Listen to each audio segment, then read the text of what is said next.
Dawood Ibrahim underworld की दुनिया का एक मशहूर नाम, जिसका 90 के दशक में बॉलीवुड पर कब्जा हुआ करता था। लेकिन सिर्फ दाऊद इब्राहिम ही नहीं, 90 के दशक में मुंबई अंडरवर्ल्ड पर 5 गिरोह का दबदबा था। दाऊद इब्राहिम, अमर नाइक, छोटा राजन, अरुण गवली के साथ साथ अब्बू सलीम नाम की माफिया डॉन की दहशत मुंबई में हुआ करती थी। पूरी बॉलीवुड इंडस्ट्री उन्हीं के इशारों पर चला करती थी। वो चाहते थे कि हर एक सितारा उनके कदमों में रहे, जिसे चाहे वो फिल्म से बाहर निकलवा देते थे। फिल्मी सितारों से जबरन पैसे वसूली करते और जो उनकी बातों को मानने से इनकार कर देता उसे रास्ते से हटा दिया जाता था, या यूं कहे उसकी हत्या हो जाती थी।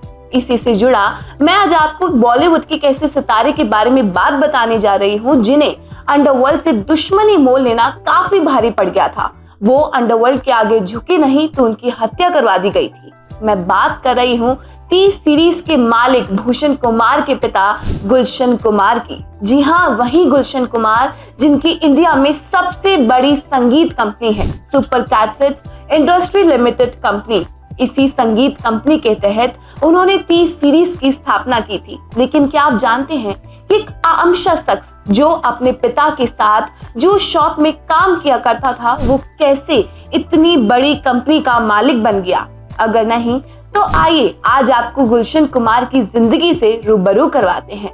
आपको बता दें कि गुलशन कुमार दुआ का जन्म एक पंजाबी परिवार में 1956 में दिल्ली में हुआ था।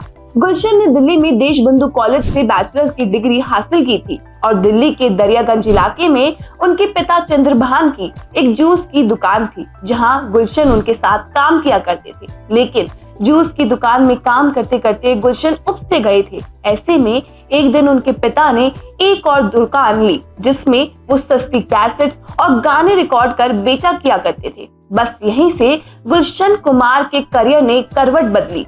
आगे चलकर गुलशन ने super cassettes industry limited company बनाई, जो भारत में सबसे बड़ी संगीत कंपनी बनती चली गई। उन्होंने इसी संगीत कंपनी के तहत 30 सीरीज की स्थापना की। वहीं गुलशन ने नोएडा में एक प्रोडक्शन कंपनी भी खोली। धीरे धीरे वो भक्ति गीत और भजन गाने की वजह से पॉपुलर होने लगे, जिसके बाद गुलशन ने अपने बिजनेस को बढ़ता देख सपनों के शहर मुंबई शिफ्ट होने का फैसला किया। मुंबई आने के बाद मानो कि गुलशन की किस्मत ही बदल गई। उन्होंने फिर कभी भी पीछे मुड़कर नहीं देखा। आपको बता दें कि गुलशन कुमार ने तकरीबन 15 से ज्यादा फिल्में प्रोड्यूस की है, जिनमें एक फिल्म बेवफा सनम को उन्होंने डायरेक्ट भी किया है। उनकी पहली प्रोड्यूस की गई फिल्म 1989 में आई लाल दुपट्टा मलमल का थी, लेकिन उन्हें असली पहचान साल 1990 में आई फिल्म आशिकी से मिली थी। वो म्यूजिक की दुनिया में इंटरनेशनल ब्रांड बन गए थे। 30 सीरीज का नाम भी टॉप म्यूजिक कंपनियों में शामिल होने लगा। लेकिन फिर उनकी जिंदगी में एक ऐसा मोड़ आया जिसे उन्होंने कभी भी अपने सपने में नहीं सोचा था। 12 अगस्त 1997 को मुंबई की साउथ अंधेरी इलाके में स्थित महादेव मंदिर के बाहर गुलशन कुमार की गोली मारकर हत्या कर दी गई। दरअसल दाऊद ने अब्बू सलीम को फिल्मी हस्तियों से पैसे वसूली करने की जिम्मेदारी सौंपी थी। ऐसे में अब्बू सलीम ने सिंगर गुलशन कुमार से हर महीने 5 लाख रुपए देने के लिए कहा था। लेकिन गुलशन कुमार ने मना करते हुए कहा था कि यार इतने रुपए देकर तो वो वैष्णो देवी में भंडारा करवाएंगे। इस बात से नाराज होते हुए अब्बू सलीम ने शूटर राजा के जरिए गुलशन कुमार का दिन दहाड़े मर्डर करवा दिया था और हत्या वाले दिन गुलशन कुमार मंदिर में बिना बॉडीगार्ड की पूजा के लिए जा रहे थे। इसी दौरान मंदिर के बाहर 3 हमलावरों ने एक के बाद एक 16 गोलियों से उन्हें छलनी कर दिया था।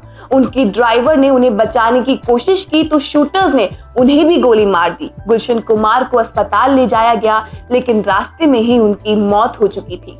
आरोप लगा कि इस हत्या की प्लानिंग में संगीतकार नदीम का भी हाथ है। इस केस में नाम सामने आने के बाद नदीम इंग्लैंड भाग गई, लेकिन साल 2002 में एक भारतीय कोर्ट ने सबूत न होने की वजह से उनके खिलाफ हत्या में शामिल होने के केस को रद्द कर दिया।